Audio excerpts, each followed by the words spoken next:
দুপুরবেলা জেলার IPS madam সোনালী শর্মা একটা অটোয় চেপে বসেছিলেন। অটো ড্রাইভারের একদমই ধারণা ছিল না যে তার অটোয় যে মহিলা বসে আছেন তিনি কোনো সাধারণ মহিলা নন, বরং জেলার আইপিএস ম্যাডাম সোনালী শর্মা। সোনালী শর্মা গাঢ় নীল শাড়ি পরেছিলেন এবং তিনি পুরোপুরি একজন সাধারণ গৃহিণীর মতোই দেখতে লাগছিলেন। সোনালী শর্মা নিজের ছোট বোনের বিয়েতে যোগ দেওয়ার জন্য ছুটি নিয়ে অটোয় চেপে বাড়ি ফিরছিলেন। অটো ড্রাইভারের একদম জানা ছিল না যে এই ম্যাডাম কোনো সাধারণ মহিলা নন, বরং জেলার আইপিএস ম্যাডাম। অটো চালাতে চালাতে ড্রাইভার বলল, ম্যাডাম, আপনার জন্যই আমি এই রাস্তা দিয়ে যাচ্ছি, কিন্তু হয়তো এই রাস্তায় পুলিশ থাকতে পারে। আমাদের জেলার যে ইন্সপেক্টর আছে সে বিনা কারণে অটো চালান কাটে আর টাকা লুটে নেয়। কে জানে আমার ভাগ্যে কি আছে, ঈশ্বর করুন এই সময় পুলিশ না থাকে। সোনালী শর্মা মনে মনে ভাবছিলেন যে ড্রাইভার যা যা বলছে সত্যিই কি এখানকার ইন্সপেক্টর এমন করে। তার মনে এই সব কথাই ঘুরছিল। যেই অটোটা একটু এগোলো তিনি দেখলেন ইন্সপেক্টর রাকেশ মিশ্র সিপাহীদের নিয়ে দাঁড়িয়ে চেকিং করছে। যেই অটোটা তাদের সামনে এলো ইন্সপেক্টর লাঠি দিয়ে ইশারা করে অটো থামিয়ে দিল। ড্রাইভার যেই অটো থামালো ইন্সপেক্টর রেগে গিয়ে বলল, নেমে পড়, তোমার বাপের রাস্তা নাকি, এত স্পিডে অটো চালাচ্ছ, ভয় করে না তোমার? এখন তাড়াতাড়ি 5,000 টাকার চালান ভরো। এটা বলে ইন্সপেক্টর চেক বই বের করতে লাগলো। অটোওয়ালা ভয়ে ভয়ে জবাব দিল, স্যার, আমি কোনো নিয়ম ভাঙিনি, আপনি কিসের চালান কাটছেন? প্লিজ এমন করবেন না, আমার কোনো কামাই হয়নি, আমি আপনাকে এত টাকা কোথা থেকে দেব? ইন্সপেক্টর চটাং করে রেগে উঠল, বেশি বকবক করো না, টাকা নেই তো অটো চালাস কেন? তাড়াতাড়ি অটোর কাগজ বের করো, কোথাও চুরির অটো তো নয়। ড্রাইভার তাড়াতাড়ি কাগজ বের করে দেখালো। কাগজে সব কিছুই ঠিক ছিল, কোনো ভুল ছিল না। তবু ইন্সপেক্টর বলল, কাগজ তো আছে, কিন্তু তবুও চালান তোকে ভরতেই হবে। এখন 5,000 না হলে 3,000 দে, নইলে তোর অটো সিজ হবে। পাশে দাঁড়িয়ে থাকা আইপিএস ম্যাডাম সোনালী শর্মা সব কিছু শুনছিলেন।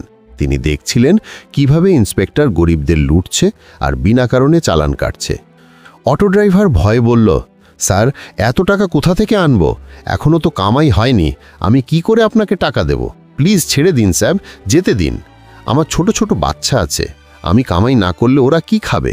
ভুখা থাকবে সাহেব, ছেড়ে দিন। কিন্তু ইন্সপেক্টর রাকেশ মিশ্রের একটুও দয়া হলো না। সে রেগে গিয়ে অটো ড্রাইভারের গালে একটা জোরে চড় মেরে বলল, যখন টাকা নেই তখন অটো চালাস কেন? তোর বাপের রাস্তা যে এত স্পিডে গাড়ি চালাবি, তার ওপর আমার সঙ্গেই জবাব দিচ্ছিস? চল, তোকে থানায় শিক্ষা দেব। এটা শুনে আইপিএস ম্যাডাম সোনালী শর্মা নিজেকে আর ধরে রাখতে পারলেন না এবং ইন্সপেক্টরের সামনে এসে বললেন, ইন্সপেক্টর, আপনি একদম ভুল করছেন। যখন ড্রাইভারের কোনো ভুল নেই তাহলে আপনি বিনা কারণে চালান কাটছেন কেন? তার ওপর চড় মারা আইনের লঙ্ঘন। আপনার এটা করার কোনো অধিকার নেই। এমন কোনো গরিবের ওপর অত্যাচার করার অধিকার নেই। ওকে ছেড়ে দিন। ইন্সপেক্টর আগে থেকেই রেগেছিল। সোনালী শর্মার কথা শুনে আরও রেগে গেল এবং রেগে গিয়ে বলল, আচ্ছা, তুই আমাকে আইন শেখাবি? মনে হচ্ছে তোকেও জেলের হাওয়া খাওয়াতে হবে। তুইও তো বকবক শুরু করেছিস, চল দুজনে একসঙ্গে জেলে মজা করবি। আইপিএস ম্যাডাম সোনালী শর্মার রাগে লাল হয়ে গিয়েছিলেন, কিন্তু নিজেকে সামলে রেখেছিলেন এবং দেখতে চাইছিলেন এই ইন্সপেক্টর কতটা নিচে নামতে পারে। ইন্সপেক্টর রাকেশ মিশ্রের একদম আন্দাজ ছিল না যে তার সামনে যা হবে তা খুব খারাপ হবে। সে জানত না যে তার সামনে সাধারণ শাড়ি পরা মহিলাটি কোনো সাধারণ মহিলা নন, বরং জেলার আইপিএস ম্যাডাম সোনালী শর্মা। রাকেশ মিশ্র রেগে গিয়ে হাবলদারকে আদেশ দিল এবং বলল, চলো এদের দুজনকে থানায় মজা চাখাই। তারপর দুজন হাবলদার এগিয়ে এসে দুজনকেই থানায় নিয়ে গেল। থানায় পৌঁছতে ইন্সপেক্টর বলল, এদের দুজনকে এখানেই বসিয়ে দাও, এখন দেখি দুজনে কি করে, এর ওকাত দেখাতে হবে। হাবলদাররা দুজনকে বসিয়ে দিল। ইন্সপেক্টর রাকেশ মিশ্র চেয়ারে বসে হাসতে হাসতে বলল, রামপ্রসাদ কোথায়? এই চা নিয়ে আয় তো। ইন্সপেক্টর রাকেশ মিশ্র চা খাচ্ছিলই হঠাৎ তার মোবাইল বেজে উঠল। সে তৎক্ষণাৎ কল তুলে কথা বলতে লাগল। রাকেশ বলছিল, হ্যাঁ, সব কাজ হয়ে যাবে, শুধু আমার টাকা তৈরি রাখো। আপনি টেনশন করবেন না, আমি আপনার সব কাজ করে দেব। সোনালী শর্মা এবং অটো ড্রাইভার দুজনেই বসে ইন্সপেক্টরের কথা শুনছিলেন। সোনালী শর্মা মনে মনে ভাবছিলেন যে ইন্সপেক্টর শুধু বাইরে নয়, থানার ভিতরেও ভুল কাজ করে এবং গরিবদের লুটে তাদের হক মারে এবং বিনা কারণে মানুষের ওপর অত্যাচার করে। তিনি নিজের রাগ নিয়ন্ত্রণে রেখেছিলেন, কিন্তু পুরোপুরি শান্তভাবে দাঁড়িয়েছিলেন, কারণ তিনি জানতেন যে এই ইন্সপেক্টরের সঙ্গে যা করবেন তা সরাসরি পুরো শহর দেখবে। তিনি মনে মনে প্ল্যান করছিলেন কিভাবে একে মানুষের সামনে বেনকাপ করা যায়। পাশে বসে থাকা অটো ড্রাইভার ভয়ে কাঁপছিল, তার চোখে জল ছিল। বাড়ির চিন্তা আর দায়িত্বের জন্য সে কাঁদছিল। কিন্তু পাশে বসে থাকা আইপিএস সোনালী শর্মাকে দেখে তার মনেও একটু সাহস ছিল যে সে বেঁচে যাবে। তখনই সোনালী শর্মা অটো ড্রাইভারের দিকে তাকিয়ে বললেন, আপনি টেনশন করবেন না, এই ইন্সপেক্টর কিছু করতে পারবে না। আমি আপনার সাথে আছি এবং ওকে দেখাবো যে আইনের শক্তি কি হয়। এ আইনের ভুল ব্যবহার করছে। আপনি চিন্তা করবেন না, আপনার কোনো ভুল নেই। আপনি নিশ্চিন্ত থাকুন, বিনা কারণে টেনশন করবেন না। আপনি নিরাপদে আছেন এবং আমি কোনো সাধারণ মহিলা নই। আমি আইপিএস অফিসার সোনালী শর্মা। আমার এই ইন্সপেক্টরের সব কীর্তি সম্পর্কে জানতে হবে। এই কারণেই আমি এখনও চুপ আছি। দেখি এই ইন্সপেক্টর কতটা নিচে নামতে পারে। এটা শুনে অটো ড্রাইভার একটু শান্তি পেল। সে একটা আরামের নিঃশ্বাস নিয়ে বলল, আপনি সত্যি আইপিএস ম্যাডাম? তাহলে যখন আমার সাথে এত অত্যাচার হচ্ছিল আপনি কিছু বললেন না কেন? আমাকে বাঁচালেন না কেন? আপনি কি ঝুট বলছেন নাকি এদের সঙ্গে মিলে আছেন?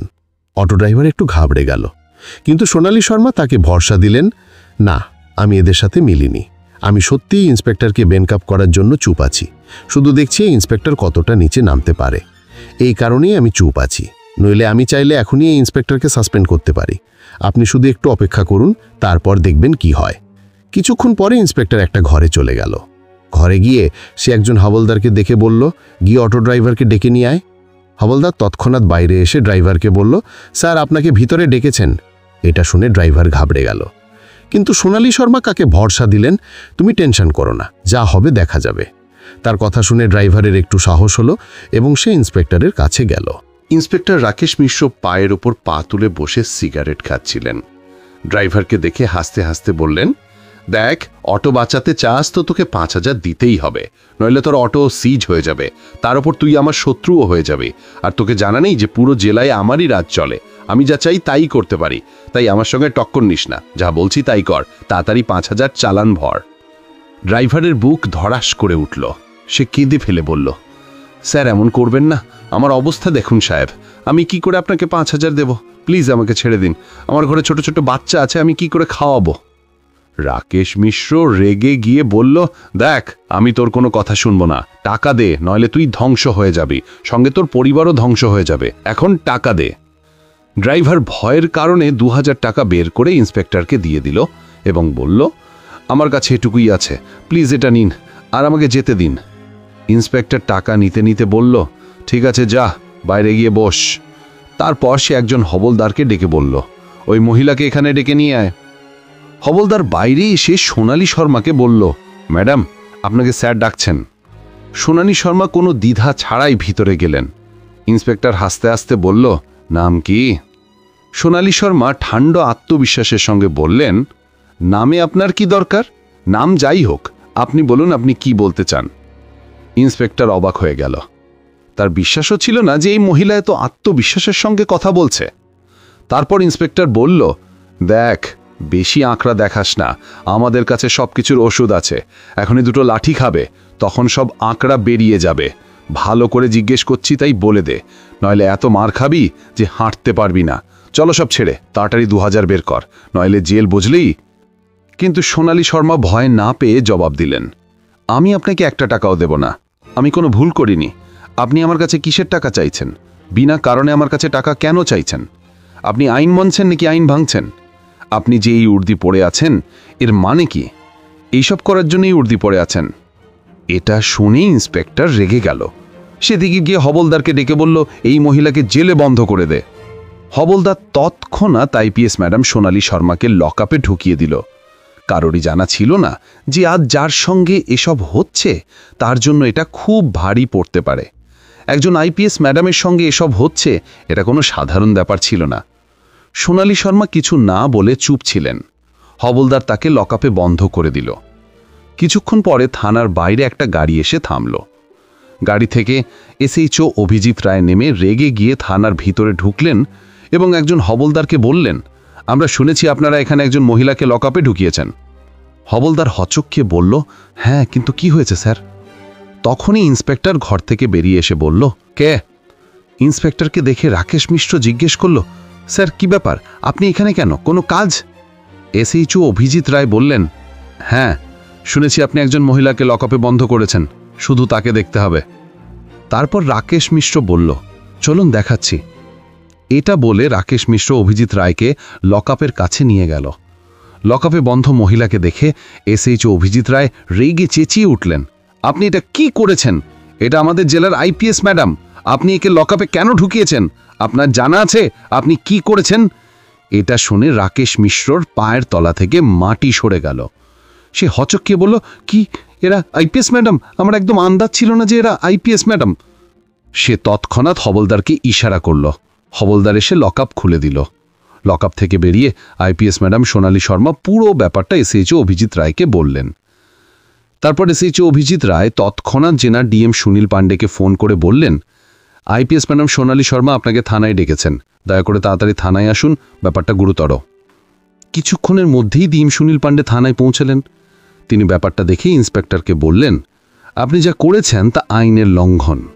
আপনারা গরিবদের লুটেছেন, তাদের সঙ্গে অত্যাচার করেছেন, এটা আইনত অপরাধ এবং এখন আপনার বাঁচা অসম্ভব। সোনালী শর্মা বললেন, এই ইন্সপেক্টর জানি না কতজনকে লুটেছে, কতজনের জীবন কেড়ে নিয়েছে, কতজনের সুখ কেড়ে নিয়েছে, গরিবদের ওপর অত্যাচার করেছে, তাদের পেটে লাথি মেরেছে। আমি তার প্রতিটি চাল আর হরকত দেখে চুপ করেছিলাম যাতে ওকে বেনাকাব করতে পারি। এই ইন্সপেক্টর উর্দি পড়ার যোগ্য নয়। এই ইন্সপেক্টরকে আমরা পুরো শহরের সামনে বেনাকাব করব এবং দেখাবো যে কত বড় ভুল করা হয়েছে, যাতে ভবিষ্যতে কেউ এমন ভুল না করে। ডিএম স্যার, কাল সকালে আপনি প্রেস মিটিং ডাকুন, কালই এর ফয়সালা হবে। আমার সঙ্গে যা যা হয়েছে আমি নিজে তার সাক্ষী দেব এবং সঙ্গে অটো ড্রাইভারও আছে, যাতে সাক্ষী দেওয়ার জন্য সেও উপস্থিত থাকে। ডিএম স্যার আইপিএস ম্যাডামের কথা শুনে বললেন, ঠিক আছে, কাল সকালে প্রেস মিটিং হবে। ইন্সপেক্টর রাকেশ মিশ্রকে সেখানে উপস্থিত থাকতে হবে, সঙ্গে অটো ড্রাইভারকেও ডাকা হবে যাতে সাক্ষী দেওয়ার জন্য সেও উপস্থিত থাকে। এই খবর পুরো শহরে ছড়িয়ে পড়ল। লোকে একে অপরের সাথে কথা বলতে লাগলো যে ইন্সপেক্টর এমন কাণ্ড করত। কিন্তু এখন আইপিএস ম্যাডাম সোনালী শর্মার নজরে এসে গেছে। এখন ইন্সপেক্টরের বাঁচা অসম্ভব। সবাই খুশি ছিল যে শুধু ফয়সালা হোক আর ইন্সপেক্টরকে শাস্তি দেওয়া হোক। সকাল হলো এবং প্রেস মিটিং শুরু হলো। হলের বাইরে মিডিয়ার ভিড় আর গাড়ির লাইন লেগেছিল। জনতা জোরে জোরে ভ্রষ্টাচার বন্ধ করো স্লোগান দিচ্ছিল। হলের ভিতরে মাঝে ডিএম সুনীল পাণ্ডে বসেছিলেন, পাশে আইপিএস ম্যাডাম সোনালী শর্মা এবং অন্য পাশে এসএইচও অভিজিৎ রায়, যিনি এই কেসে তদারকি করছিলেন, আর ঠিক সামনে চেয়ারে লজ্জায় মাথা নিচু করে ইন্সপেক্টর রাকেশ মিশ্র বসেছিল। ডিএম টেবিলে রাখা ঘণ্টি বাজিয়ে বললেন, প্রেস মিটিং শুরু করা হচ্ছে। প্রথমে আইপিএস ম্যাডাম সোনালী শর্মা তার সাক্ষী পেশ করবেন। সোনালী উঠলেন, তার গলা শান্ত কিন্তু অত্যন্ত দৃঢ় ছিল। সবার চোখ তার উপরেই আটকে গেল। তিনি বললেন, আজ যেটা হয়েছে সেটা শুধু আমার সঙ্গে নয়, বরং এই জেলার প্রতিটি গরিব জনতার সঙ্গে হয়েছে, যারা ন্যায়ের বদলে ভয় আর লুট পেয়েছে। আমি বলতে চাই কিভাবে একজন ইন্সপেক্টর যে উর্দি পরে আইন রক্ষা করার কথা ছিল, সেই উর্দির ভুল ব্যবহার করছিল। কাল আমি আমার ছোট বোনের বিয়ের জন্য ছুটি নিয়ে বাড়ি ফিরছিলাম। আমি সাধারণ পোশাক পরেছিলাম। আমি একটা অটোতে বসেছিলাম। ড্রাইভার আমাকে রাস্তায় সতর্ক করে দিয়েছিল যে এই এলাকায় ইন্সপেক্টর রাকেশ মিশ্র দাঁড়িয়ে থাকে আর বিনা কারণে গরিব অটোওয়ালাদের কাছ থেকে টাকা আদায় করে। প্রথমে আমি ভেবেছিলাম এটা ড্রাইভার ভয়ের কারণে বলছে, কিন্তু যখন এগোলাম তখন নিজের চোখে সব দেখলাম। ইন্সপেক্টর রাকেশ মিশ্র অটো থামালো, কোনো কারণ ছাড়াই চালান ভরার ধমক দিল এবং 5,000 টাকা চাইল। ড্রাইভার গিড়গিড় করতে থাকল, কিন্তু ইন্সপেক্টর তার একটা কথাও শুনল না। পরে আমাকেও ডাকা হলো, আমার কাছেও টাকা চাওয়া হলো এবং যখন আমি দিতে অস্বীকার করলাম তখন আমাকেই জেলে ঢোকানো হলো। ভেবে দেখুন, এই সেই পুলিশ যার ওপর জনতা ভরসা করে। আমি চুপ করেছিলাম যাতে দেখতে পারি এই ইন্সপেক্টর কতটা নিচে নামতে পারে, এবং সে প্রমাণ করেছে যে তার কাছে উর্দি শুধু লুটের অস্ত্র, মানুষের রক্ষার জন্য নয়। আজ আমি এখানে শুধু নিজের জন্য নয়, বরং সেই সব গরিব মজুর, রিকশাওয়ালা আর সাধারণ মানুষের জন্য দাঁড়িয়েছি যাদের পরিশ্রমের কামাই এই ইন্সপেক্টর লুটেছে। আমি চাই আইন সবার জন্য সমান হোক, এবং যদি কেউ উর্দিতে থাকুক বা না থাকুক ভুল করে তাহলে তাকে শাস্তি পেতেই হবে। পুরো হল করতালিতে গমগম করে উঠল। তারপর ডিএম বললেন, ড্রাইভারকে ডাকুন। ড্রাইভার ডিএমের সামনে দাঁড়িয়ে বলল, আমার নাম সুরেশ কুমার, আমি গত 10 বছর ধরে অটো চালাচ্ছি সাহেব। আমরা গরিব মানুষ, দিনরাত পরিশ্রম করে পরিবারের পেট চালাই, কিন্তু ইন্সপেক্টর রাকেশ মিশ্রের মতো লোক আমাদের বাঁচতে দেয় না। যখনই আমরা রাস্তায় বেরোই আমাদের থামায় আর টাকা চায়। টাকা না দিলে অটো সিজ করে দেয়, মিথ্যে চালান কাটে। কালও আমার সঙ্গে এই হলো। আমি লাখ বোঝালাম যে আমার ঘরে ছোট বাচ্চা আছে, আমি এত টাকা কি করে দেব, কিন্তু তারা একটা কথাও শুনল না। বাধ্য হয়ে আমাকে আমার জমানো টাকা থেকে 2000 দিতে হলো, নইলে আমার অটো চলে যেত আর আমার পরিবার ভুকা মরত। ড্রাইভারের চোখে জল ছিল, তার গলা কাঁপছিল। সে আরও বলল, আমি তো ভাবতেই পারিনি যে আমার অটোয় যে মহিলা বসে আছেন তিনি একজন আইপিএস অফিসার।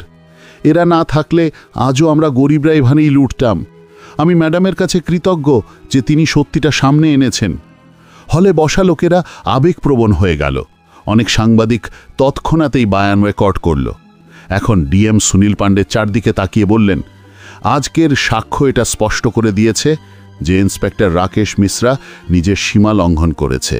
সে গরিবদের শোষণ করেছে, জনতাকে লুটেছে এবং আইনের ভুল ব্যবহার করেছে। এটা কোনো অবস্থাতেই বরদাস্ত করা যাবে না।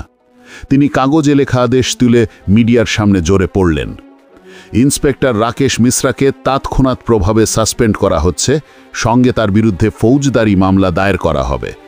তাকে আজই গ্রেফতার করে জেলে পাঠানো হবে। পরবর্তী তদন্তে যা যা তথ্য সামনে আসবে তার ভিত্তিতে আরও কঠোর ব্যবস্থা নেওয়া হবে। হল তালিয়ার স্লোগানে গমগম করে উঠল।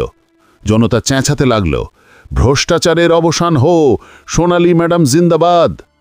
সোনালী শর্মা ভিড়ের দিকে তাকিয়ে বললেন, আজকের ফায়সালা শুধু রাকেশ মিশ্রের হার নয়, বরং এটা তার প্রমাণ যে আমরা সবাই মিলে অন্যায়ের বিরুদ্ধে দাঁড়ালে কোনো ভ্রষ্টাচার আমাদের ওপর প্রভাব ফেলতে পারে না। উর্দির মানে হল সেবা ও নিরাপত্তা, ভয় আর লুট নয়। তো বন্ধুরা, এই ছিল আজকের গল্প। গল্পটা তোমাদের কেমন লাগলো? তোমাদের যা মতামত থাকে কমেন্ট বক্সে লিখতে পারো, মানুষের সঙ্গে শেয়ার করতে পারো। ভিডিও যদি ভালো লেগে থাকে তাহলে ভিডিও লাইক আর চ্যানেল সাবস্ক্রাইব করতে ভুলো না, যাতে আমরা একটু উৎসাহ পাই তোমাদের জন্য এমনই ভালো ভালো ভিডিও বানানোর জন্য। এই গল্পগুলো শোনানোর উদ্দেশ্য কাউকে বিরক্ত করা একদমই নয়। এই গল্প তোমাদের এজন্য শোনানো হয় যাতে তোমরা এই গল্প থেকে কিছু না কিছু শিখতে পারো এবং নিজের জীবনে সেই জিনিস প্রয়োগ করতে পারো। পরের ভিডিওয়ে নতুন টপিক নিয়ে দেখা হবে। ধন্যবাদ।